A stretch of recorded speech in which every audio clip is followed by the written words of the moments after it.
জনাব তারেক জিয়া 17 বছর পরে দেশে আসছেন, তার ইনকাম নিয়ে কিন্তু কোনো আলোচনা নেই। উনি কিভাবে এত বড় শোডাউন দিচ্ছেন, উনার নিরাপত্তার যে অর্থ সেটা কোন জায়গা থেকে সংগ্রহ করা হচ্ছে। প্রত্যেকটা মিডিয়া আমাদেরকে যেভাবে প্রশ্ন করেছে, প্রত্যেকটা বিষয়ে কয় টাকা টি শার্ট কেনার টাকা পাইছে কই, খাওয়ার টাকা পাইছে কই, রিক্সায় ওঠার টাকা পাইছে কই, গাড়িতে ওঠার টাকা পাইছে কই।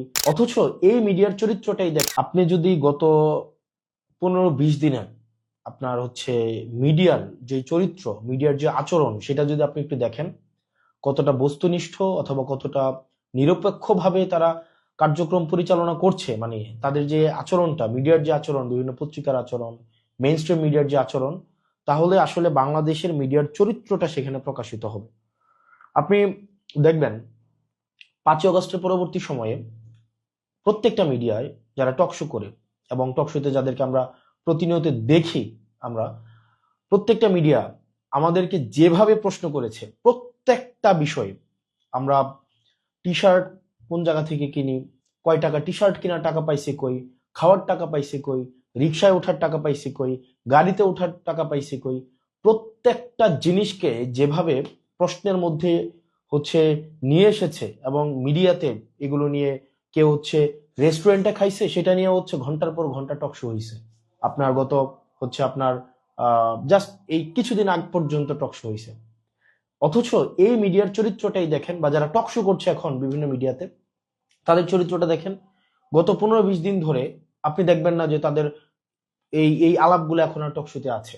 আপনি দেখবেন বিএনপি জনাব তারেক জিয়া অনেকদিন পরে দেশে আসছেন, 17 বছর পরে দেশে আসছেন, তার ইনকাম নিয়ে কিন্তু কোনো আলোচনা নেই।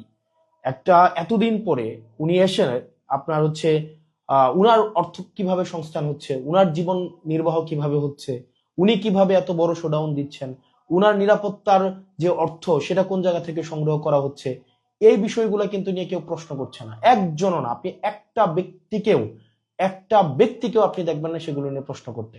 আমার মনে আছে সেটা অগাস্টের শেষের দিকে, খুব সম্ভবত আমাদেরকে নিরাপত্তা দেওয়ার জন্য পুলিশ দেওয়া হয়েছিল 2 জন বা 3 জন করে, সেটা ঢাকার বাহিরে।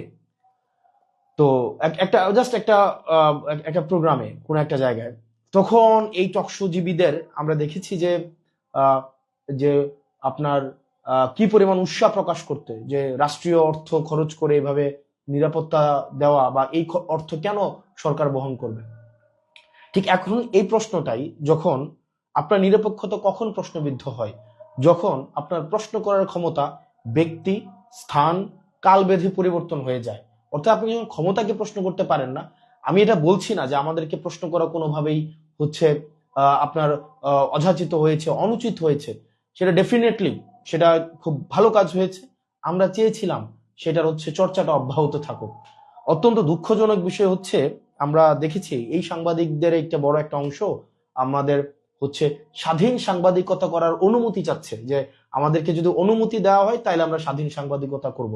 সরি, যেই সাংবাদিকটা আপনারা অনুমতি নিয়ে স্বাধীন সাংবাদিকতা করতে চান, আমি দুঃখ প্রকাশ করছি, অনুমতি নিয়ে স্বাধীন সাংবাদিকতা করা যায় না।